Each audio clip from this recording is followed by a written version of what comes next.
Hello दोस्तों, कैसे हैं आप सब।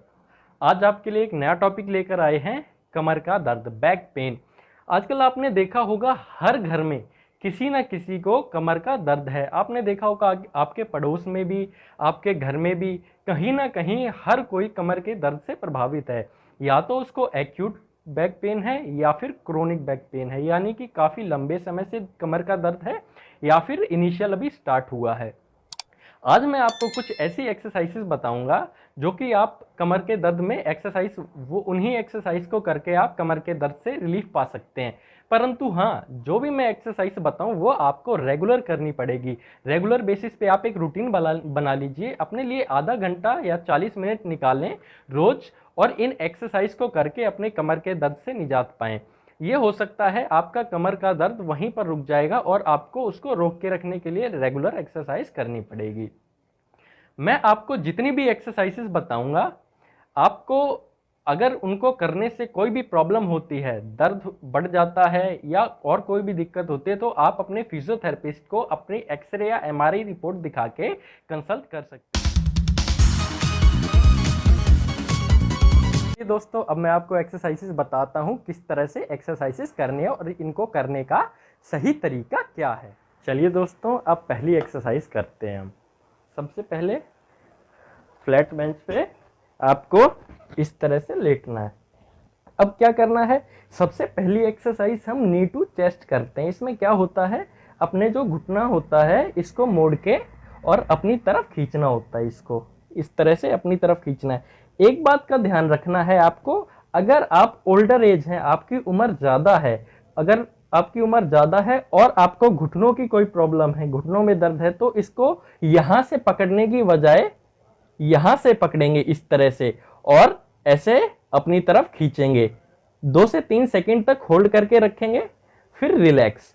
फिर ऐसे ही सेम दूसरे पैर में इसी तरह से ऐसे खींचेंगे, फिर वापस ले जाएंगे। अगर आप यंग हैं, एडल्ट हैं, तो आप यहां से इस तरह से पकड़ के अपनी तरफ ला सकते हैं।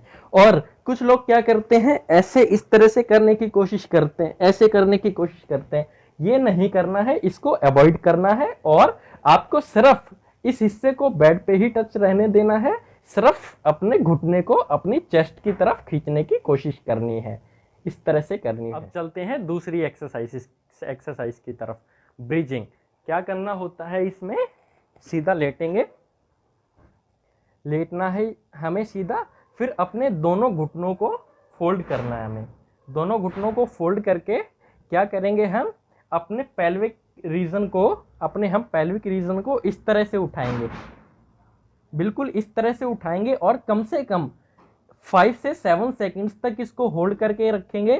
क्या करना है, 1 से 7 तक काउंट कर लीजिए, फिर स्लोली डाउन।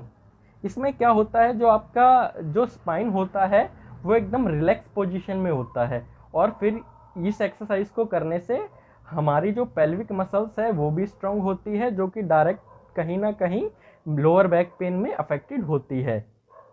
फिर दोबारा से क्या करना है, हैंड बिल्कुल स्ट्रेट, अपने पेल्विक रीजन को इस तरह से उठाएंगे कंटिन्यूअस 1 से 7 या 10 सेकंड या 5 सेकंड तक अकॉर्डिंग टू द पेशेंट उठा के रखेंगे, होल्ड करके रखेंगे और फिर डाउन। कम से कम 10 से 15 बार करना है इस एक्सरसाइज को और 5 से 7 सेकंड तक होल्ड करके रख। चलते हैं हम थर्ड एक्सरसाइज की तरफ। ये एक्सरसाइज बहुत ही बढ़िया है, इससे हमारी स्पाइन में मोबिलिटी आएगी बहुत ही सही तरीके से।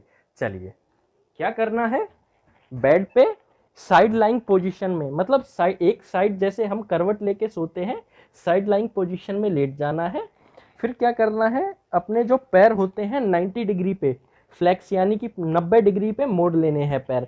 अपने दोनों हाथों को इस तरह से करेंगे, अपने दोनों हाथों को इस तरह से। अब क्या करना है, आपको अपने इस हाथ को दूसरी तरफ लेके जाना है इस तरह से। 1 2 3, मिनिमम 3 से 5 सेकंड्स तक काउंट करेंगे, फिर से वापस आ जाएंगे। फिर दोबारा से साथ में अपनी जो नेक है इसको भी अकॉर्डिंग, जैसे कि हमारा हाथ रेगुलर मूवमेंट कर रहा है, उसी तरह से हमें मूवमेंट करनी है अपनी नेक की भी। इस तरह से। इस एक्सरसाइज से हमारी स्पाइन में मोबिलिटी आएगी बहुत ही अच्छी। अब चलते हैं फोर्थ एक्सरसाइज की तरफ, जिसको कैट एंड कैमल एक्सरसाइज बोलते हैं। इसमें भी हमारी जो स्पाइन होती है वो काफ़ी अच्छी तरह से मूवमेंट करती है, जो कि पेन रिलीविंग में बहुत ही बढ़िया मैकेनिक्स देती है। चलिए फोर्थ एक्सरसाइज करते हैं। इसमें हम बेबी पोजीशन में आ जाएंगे। जैसे कि जो बच्चे होते हैं बचपन में घुटनों पे चलते हैं, बच्चे जिस तरह से घुटनों पे चलते हैं इस तरह से बेबी पोजीशन में आ जाना है। एक बात ध्यान रखनी है हमें, जितना डिस्टेंस हमारे घुटनों के दोनों के बीच का होगा उतना ही हमारे हाथों के बीच का होगा। हाथ और घुटने एक ही सेम लाइन में होने चाहिए हमारे, इस तरह से। अब क्या करेंगे, हम अपनी नेक को, अपनी गर्दन को ऊपर की तरफ उठाएंगे और हमारी जो लोअर स्पाइन है इसको हम नीचे ले जाएंगे, नीचे की तरफ, इस तरह से, जैसा कि आपको दिख भी रहा होगा। अब इस पोजीशन को हम 4 से 5 सेकंड तक मिनिमम होल्ड करके रखेंगे और जैसे ही 5 सेकंड होंगे चेंज करने। हमें अपनी गर्दन को नीचे लेके आना है और हमें अपनी जो पीठ है इसको बाहर की तरफ निकालना है। अपनी जो बैक है इसको हमें बाहर की तरफ निकालना है और अपनी नेक को नीचे करना है। फिर इसको 5 सेकंड तक होल्ड करना है। फिर जैसे ही 5 सेकंड हो जाएंगे, 5 सेकंड के बाद पोजीशन दोबारा से चेंज करनी है, गर्दन ऊपर करनी है और हमारी जो बैक है वो नीचे की तरफ डाउनवर्ड्स जाएगी। इस यहाँ से जैसा कि आपको दिख रहा होगा, बैक डाउनवर्ड और फेस यानी नेक अपवर्ड। 5 सेकंड तक होल्ड करके रखना है हर एक पोजीशन को। अब हम अपनी फाइनल 5th एक्सरसाइज की तरफ चलते हैं। इसको सुपरमैन एक्सरसाइज बोलते हैं। इससे हमारी बैक स्ट्रेंथन होती है। चलिए, दोबारा से हमें उसी बेबी पोजीशन में आना है। जिस तरह से बच्चे बचपन में घुटनों पे चलते हैं, सेम वही पोजीशन हमें दोबारा से लानी है, बट इस बार एक्सरसाइज हमें स्ट्रेंथनिंग करनी है बैक की। इसमें क्या करेंगे, हम अपना एक हाथ उठाएंगे बिल्कुल स्ट्रेट और अपनी एक लेग उठाएंगे इस तरह से बिल्कुल स्ट्रेट, और इसको 10 सेकंड्स तक होल्ड करके रखना है। इसी पोजीशन को 1 से 10 तक काउंट करेंगे और इस पोजीशन को होल्ड करके रखेंगे। जैसे ही 10 सेकंड होते हैं दोबारा से नॉर्मल न्यूट्रल पोजीशन पे आ जाएंगे और फिर opposite side, left hand right leg, दोनों को बिल्कुल स्ट्रेट और अपनी जो नेक है वो बिल्कुल सामने देखेंगे। फिर दोबारा से 10 सेकंड तक होल्ड करके रखेंगे, 1 से 10 तक काउंट करेंगे और जैसे ही 10 होते हैं पोजीशन दोबारा से चेंज करेंगे। इस एक्सरसाइज को भी कम से कम 10 से 15 बार करना है और 10 सेकंड तक, कम से कम 10 सेकंड तक होल्ड करके ही रखना है। दोस्तों, मैंने आपको ये जितनी भी एक्सरसाइजेस बताई हैं, इनको हर तरह के कमर के दर्द में यूज करके उनसे रिलीफ पाया जा सकता है। लेकिन अगर आपको दर्द बढ़ता है या और कोई दिक्कत आती है तो आप जरूर अपने फिजियोथेरेपिस्ट से कंसल्ट करें, अपनी रिपोर्ट्स दिखाएं, उसी हिसाब से फिर आपका ट्रीटमेंट प्लान किया जाएगा। अगर आप मुझसे भी जानकारी लेना चाहते हैं तो मेरा व्हाट्सएप नंबर दिया गया है, उस मेरे व्हाट्सएप नंबर पे आप कांटेक्ट करके मुझे अपनी रिपोर्ट वगैरह सेंड कर सकते हैं। फिर मैं उसी हिसाब से आपको एक्सरसाइजेस प्रिस्क्राइब करूंगा।